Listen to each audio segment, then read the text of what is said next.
On va vous emmener maintenant vers un petit endroit charmant. Ça s'appelle Beauray, c'est dans l'Oise très exactement, et plus précisément dans le parc et jardin Saint-Vincent. C'est ce que vous voyez là devant cette bâtisse absolument magnifique, puisque pas ce week-end, mais le week-end prochain, va se dérouler un grand festival de pépinières et plantes d'exception. L'organisatrice est avec nous sur ce plateau, Hélène Merlotti. Bonjour. Bonjour Thibault. Merci d'être avec nous, Hélène, parce que alors, plus passionné de plantes que vous, c'est quand même compliqué, au point que votre jardin sert de lieu d'exposition ouvert au public. C'est dire l'amour que vous portez à ces fameuses plantes d'exception. Eh bien, c'est l'avantage de faire une exposition dans mon jardin, parce que ça sert finalement de showroom. Donc souvent, les visiteurs font le tour du parc, remarquent des arbres, des arbustes, des vivaces. S'interrogent et retournent vers les exposants en demandant « Est-ce que vous avez ça ? Je ne sais pas le nom, c'est vert, c'est rouge, ça pique. » Et tâche de retrouver parmi « Ah ben nous avons ça » et ils achètent. Voyons quelques images justement de ce que vous êtes en train de nous décrire. Donc on est dans le parc de ce jardin. Là, on est en train de montrer le village de Beauray. Et quand vous poussez cette porte que vous voyez là, cette porte métallique, eh bien vous rentrez dans une magnifique propriété. Et alors là, c'est le bonheur, c'est votre jardin. Comment vous l'avez organisé Bon, là, on est encore un peu dehors, en fait. On n'est pas encore rentré, mais ça ne va pas tarder. Comment est-ce que vous avez organisé ce jardin? Alors, c'est toute une vie, c'est 25 ans. J'ai repris une maison familiale qui était quasiment à l'abandon et on ne pouvait plus faire le tour du parc qui mesure 3 hectares, dans lequel il y avait une île qu'on ne voyait plus. Et surtout, que l'on voit là, maintenant. Et voilà, qui était dégagée parce que c'était des amas d'arbres pourris. Il y avait un étang qu'on ne voyait plus non plus, c'était que des roseaux. Et c'était sur le bord de la Nonette, cette fameuse Nonette qui va jusqu'à Chantilly et qui sert à faire le Grand Canal. Et cette Nonette était envahie, c'était vraiment... Et on ne pouvait plus faire le tour du parc. Et dans ce parc, il y avait une éolienne, c'était un jardin, pardon, je recommence, c'était un jardin romantique à l'anglaise, qui date de 1870 et qui, on pense, est attribué à Varé. Et il fallait de l'eau. Il fallait animer le paysage, parce qu'il n'y avait pas de télévision à ce moment-là.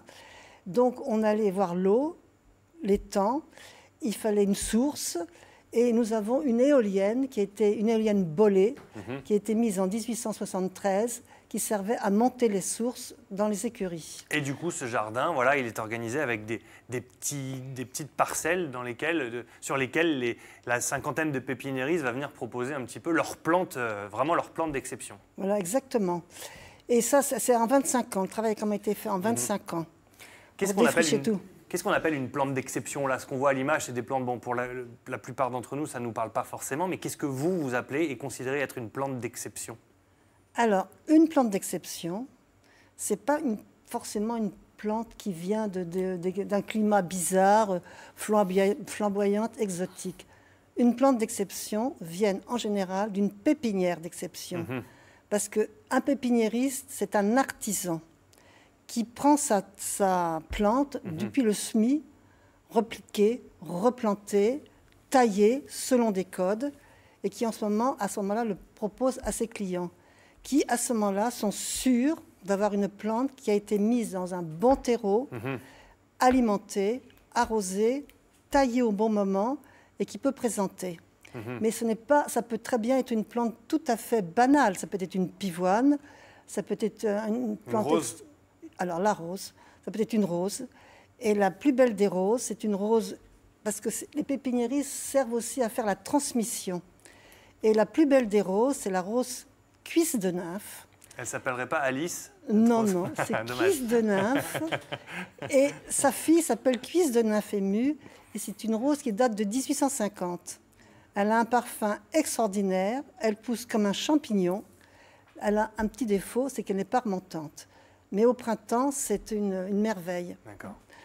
Tout ça, c'est ce que vous pouvez voir si vous vous rendez, non pas ce week-end, mais le week-end prochain, du côté de Borey. C'est pas très, très loin de Senlis, hein, c'est dans le sud de l'Oise, dans ce jardin absolument magnifique. La thématique cette année, c'est l'automne au jardin, donc j'imagine qu'il va y avoir des couleurs automnales que vous allez présenter. Et puis ne serait-ce que pour venir se promener, venir voir, venir rencontrer, venir dire bonjour à Hélène, vous ne serez pas déçus. Vous serez vous serez accueillis avec grand plaisir. Vous ne serez pas déçus de l'accueil, effectivement. Merci beaucoup d'être venu jusqu'à nous pour nous donner envie de venir voir ce jardin absolument magnifique. Allons voir notre autre rose de ce plateau, Anne-Sophie, qui a sûrement des questions, des réactions et sûrement des photos, parce que ça suscite de l'intérêt. Alors, Thibaut, déjà, vous avez répondu aux questions des 2 téléspectateurs qui m'avaient envoyé un petit mail qui me demandaient qu'est-ce que c'était qu'une plante d'exception. Est-ce que c'est une plante qui vient d'une autre région, d'un autre pays? Nous avons eu la réponse très passionnée et passionnante d'Hélène. Il y a quelqu'un qui a envie, alors un habitant de la métropole lilloise, hein, il me dit « J'habite à La Madeleine, j'irai bien faire un tour le week-end prochain. » Donc, on a bien compris, ce n'est pas ce week-end, c'est le week-end prochain. Est-ce qu'il y a un droit d'entrée à payer pour assister à cette manifestation, me demande-t-on? Oui, malheureusement, il faut payer un droit d'entrée qui est le moins cher de la région. Il est quand même à 6 €. Voilà. Pour toute la journée. Pour toute la journée et venir se promener. Pour toute la journée. Voilà. Ben voilà, il a eu la réponse. C'était bien de la poser. Très bien, voilà.